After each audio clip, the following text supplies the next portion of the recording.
C'est avec beaucoup d'excitation qu'aujourd'hui on reprend la route. Et non, pas à vélo cette fois. Nous, c'est Jade et Yanouk. Nous sommes un couple de Québécois ayant tout quitté pour vivre notre rêve. Aventuriers, passionnés et complètement fous, nous avons débuté une traversée de 2 années à vélo de la France à la Malaisie. Nous t'invitons dans notre quotidien à vivre nos joies, nos accomplissements, tout comme nos difficultés et nos galères. Accompagne-nous dans cette découverte du monde et de ce mode de vie hors de l'ordinaire.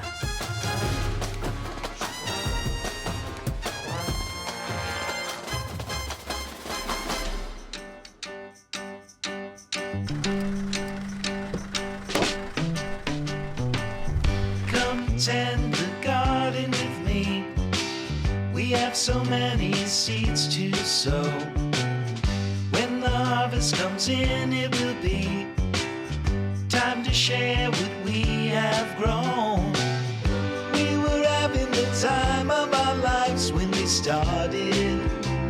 Everything was groovy, but I'm noticing lately we've been half-hearted.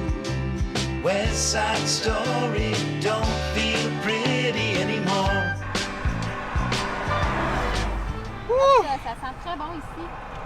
Je trouve que ça sent le vomi ici, moi.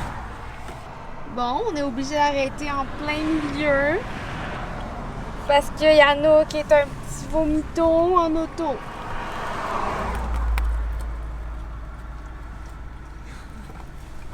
Premier arrêt au restaurant. La seule chose qu'on n'avait pas prévue, c'est que le restaurant est à l'intérieur d'un château, d'une fortification. Et il est impossible de entrer sans payer pour aller au restaurant, donc on doit payer 300 lek par personne. Notre tentative pour sauver 1200 lek est de marcher tout au long de la muraille pour essayer de rentrer en catimini. On s'entend, tout ça pour sauver à 4 piastres. Ça fonctionne? Oui. Ah ben non! Je croyais pas du tout que le plan allait fonctionner. On a trouvé une cachette. Ah, je m'y attendais pas du tout. J'y croyais peu à ton plan.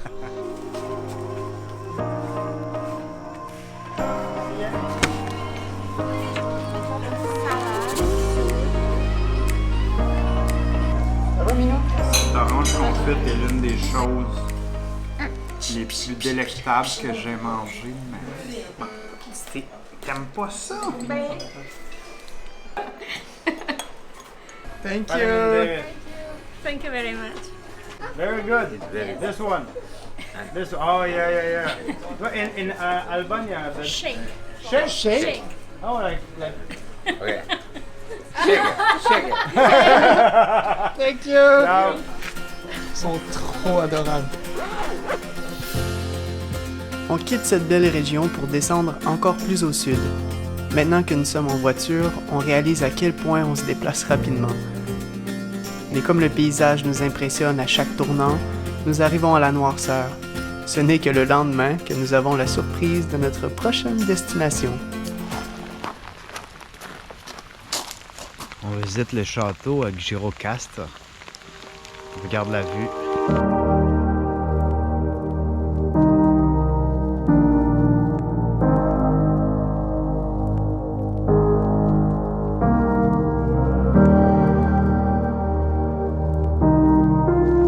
C'est magnifique, la vue elle est incroyable et l'histoire qu'il y a derrière ce château est juste phénoménale. Il y a plein d'artefacts ici, entre autres un blindé italien qui est stocké ici durant la Seconde Guerre mondiale. Il y a peut-être 2 personnes qui entrent ici, maximum. Puis encore, il ne faut pas être claustrophobe parce que c'est très étroit.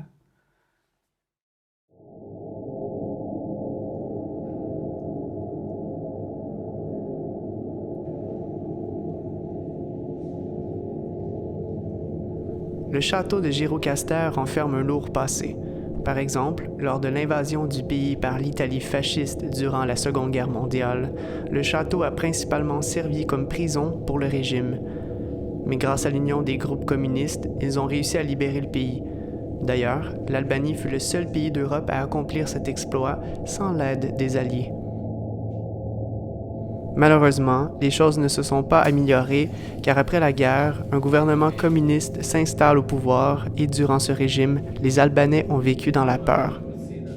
Une peur si réelle que des bunkers ont été construits sous prétexte d'une future attaque nucléaire qui n'a jamais eu lieu.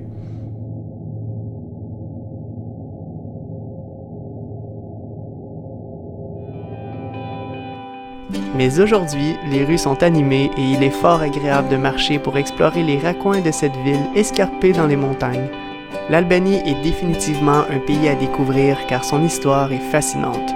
On ne saurait comment te l'expliquer, mais ici, on se sent bien et cela nous pousse à en apprendre davantage sur cette région. Et honnêtement, que dire de l'accueil des Albanais?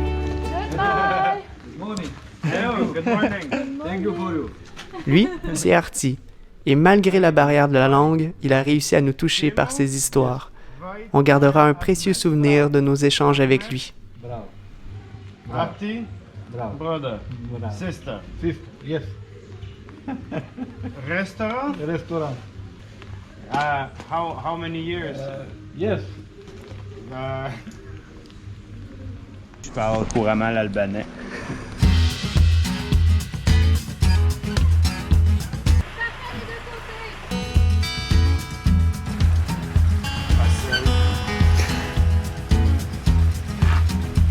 Nous reprenons la route pour notre prochaine destination. Une fois sortis de la ville, on s'enfonce dans le paysage aux magnifiques montagnes.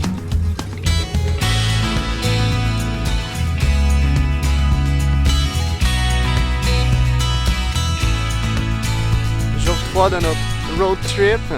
La météo est toujours pas de notre côté, mais c'est pas grave. On va aller voir des hot springs. Est-ce qu'on va se baigner? Ça, c'est une autre histoire, mais on va voir. Je pense bien que c'est un spot convoité par les voyageurs. J'ai derrière moi 2 véhicules d'expédition, mais du costaud, prêts à faire tous les trajets. Nous, on va se taper la marche à pied pour éviter d'emmener notre petite voiture de location dans le gravier. Jonathan et moi, on a décidé de prendre une autre route que celle des filles. Et définitivement, c'était peut-être pas une bonne idée. On va essayer de traverser un pont qui, ma foi, a l'air très solide. Tu penses que ça passe?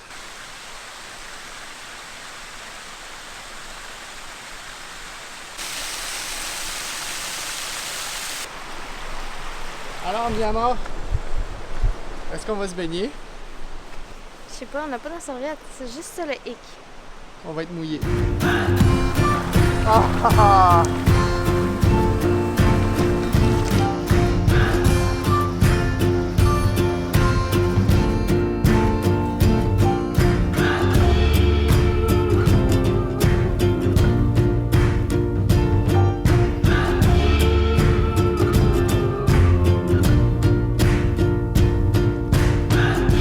Without my love for the ocean,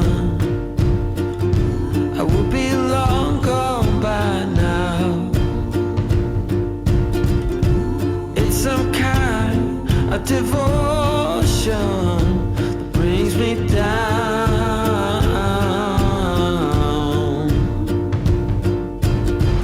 That without my love for the ocean, I would be no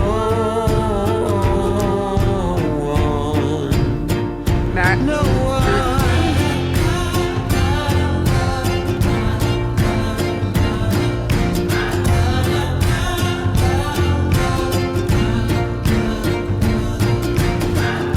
You're holding my mind in a tight grip when I walk all over you, and your blood is in the water as you go straight through my heart, through my heart. Merci à Jonathan pour les images de drones prises durant ce road trip. Merci pour votre accueil et à bientôt, chers amis. C'est ce qui termine cette vidéo. On repart de Tirana en direction de Durrës. Est-ce que tu as un conseil à nous donner? Roulez pas trop vite, des petites distances, partez tard et profitez de la vie. Lame. On se dit à bientôt pour une prochaine vidéo. Wouh!